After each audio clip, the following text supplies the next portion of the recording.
রাজ পণ্ডিত, কি নাম, বিকাশ দাস, ওদেরকে আমরা পুরস্কৃত করছি। আমি দেবুদাকে ডেকে নেবো, দেবপ্রসাদ চক্রবর্তী। এই সমগ্র এই ছোট ছোট বাচ্চাদেরকে নিয়ে 3 দিনের মধ্যে এই অনুষ্ঠানটি, এই নাটকটি তৈরি করেছেন যে দেবুদা। দেবুদার জন্য আমাদের অনেক শ্রদ্ধা। কয়েক বছর ধরে উনি আসছেন আমাদের ছাত্রছাত্রীদের প্রশিক্ষণ দেওয়ার অসম্ভব পরিশ্রমের মধ্য দিয়ে। দেবুদার জন্য জোরে একটা হাততালি হোক। আর আমি অনুরোধ করব দেবুদাকে ওদের হাতে পুরস্কারগুলো তুলে দেওয়ার জন্য। আর দেবুদা তার আগে একটু দু একটি কথা। আসলে ছোটরা যাই করে তাতেই আমাদের ভালো লাগে, ওদের এই যে হাত নাড়া যা কিছু হয়। এবং এটা ব্যাপারটা হচ্ছে কি, আমাকে সুব্রতবাবু মাস্টারমশাই বোধহয় সম্ভবত 4-5 দিন আগে বললেন যে বাচ্চাদের জন্য একটা কিছু করা যাবে না। আমি বললাম এই মাত্র 3-4 দিনের জন্য করতে গেলে খুব ছোটো একটা কিছু করা দরকার, কারণ বড় তো এদের পক্ষে নেওয়া সম্ভব না। তো ওই জন্য আমাদের একটা আপনারা জানেন গোপাল ভাঁড় অত্যন্ত পরিচিত। এখন আমাদের প্রায় প্রতি বাড়িতে বাড়িতে ছেলেমেয়েরা গোপাল ভাঁড়কে খুবই পছন্দ করে।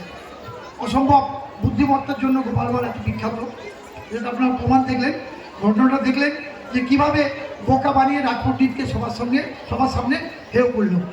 তো আমি খুব খুশি হয়েছি পুরস্কার দেওয়ার ব্যাপারে। তো সত্যি কথা বলতে গিয়ে আমি মনে করি যে সবাই পুরস্কার পাওয়ার যোগ্য, সবাইকে পুরস্কার দিতে পারলে মনে হয়তো ভালো হতো। তো মাস্টারমশাইরা যেহেতু যোগ্যতা নিরিখে বিচার করেছেন, এখানে আমার কিছু বলার নেই। সবাইকে আন্তরিকভাবে ধন্যবাদ জানাচ্ছি যে বাচ্চাদের এই অনুষ্ঠানটা আপনারা মজা করে দেখেছেন। আর আগামীকাল আপনারা জানেন যে আমাদের অত্যন্ত দীর্ঘদিনের একটা আকাঙ্ক্ষিত একটা নৃত্যনাট্য, আপনারা সবাই জানেন শ্রীরাধার মানভঞ্জন, অত্যন্ত একটি সুন্দর নৃত্যনাট্য যেটি আগামীকাল আপনারা উপভোগ করবেন।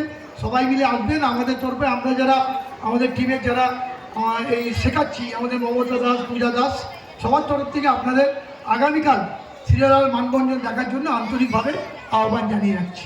ধন্যবাদ। ধন্যবাদ। আপনাদের ভালো লাগাটাই ওদের সবার জন্যই পুরস্কার। আর দেবুদার প্রস্তাব বা যে কথা আমরা নিশ্চয়ই শিরোধার্য করবো আগামী দিনে যে সবাইকে পুরস্কৃত করার। আপাতত আমাদের মাস্টারমশাইদের সিদ্ধান্ত মধ্যে 2 জন শ্রেষ্ঠ অভিনেতা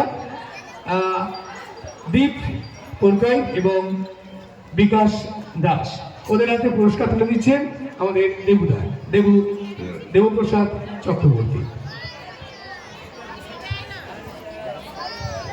ওকে দেওয়া হচ্ছে ঠাকুর মা ঝুলি, আর গা ছমছমে ভূত দেওয়া হচ্ছে রাজ পণ্ডিতকে। ওদের সবার জন্য আরেকবার জোরে হাততালি, ওদের জন্য শুভকামনা থাক। আর আপনাদের বলে রাখি, এই টিম আরো বেশ কিছু ছাত্রছাত্রীকে নিয়ে, এই ছোটদের নিয়ে আগামী বছর আমরা একটি নাটক উপস্থাপন করব। সেটা হলো গুপি বাঘা কাহিনী নিয়ে, গুপি বাঘা বাহিনী। আপনাদের আগাম জানিয়ে রাখলাম। ধন্যবাদ।